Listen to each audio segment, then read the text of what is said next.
வணக்கம் சார். திருவாரூர் மாவட்டம் கீழபுத்தங்குடி வில்லேஜ் கூடூர் கிராமம் களக்குடி கிராமம் சார். நான் வந்து டிபிஎஸ் 5 நெல் ஒரு 7 ஏக்கர் சாகுபடி பண்ணிகிட்ருக்கேன் சார்.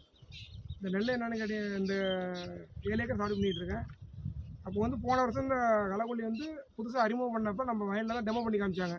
டெமோ பண்ணி காமிச்சப்போ நல்லா சிறப்பாக இருந்துச்சு. அதனால இந்த ஆண்டும் இந்த களக்குள்ளி எல்லாத்துக்கும் அடித்து பார்த்துருக்கேன். அடிக்கவும் அருமையாக இருக்குது சார்.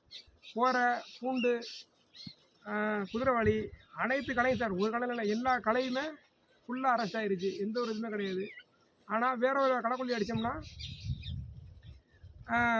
பயிர் சவக்கிறது இந்த மாதிரி நிறைய ஃபால்ட் இருக்கும். திருப்பி நம்ம உரம்லாம் அடித்தா தான் திருப்பி பயிர் தெளிஞ்சு வரும். ஆனால் இந்த களக்குள்ளியை பொறுத்த வரைக்கும் பார்த்திங்கன்னா பயிருக்கு வந்து நல்ல ஊட்டச்சத்தாகவும் இருக்குது, நல்ல சிறப்பாகவும் இருக்குது. அதாவது எந்த ஒரு பயிருக்கு வந்து ஒரு சேதமும் கிடையாது. களை மட்டும் தான் அரெஸ்ட் ஆகுது. களை மட்டும் சுற்றி எடுத்து பயிர்லாம் நல்லா அருமையாக இருக்குது. அதனால் இந்த களக்குள்ளி வந்து விலைகள் கூட இருந்தாலும் விவசாயிகளுக்கு கிடைச்ச பெரிய வரப்பிரசாதம் இந்த களக்குள்ளி. இந்த களக்குள்ளி வந்து அனைவரும் வாங்கி பயனடைஞ்ச மிக சிறப்பு சார்.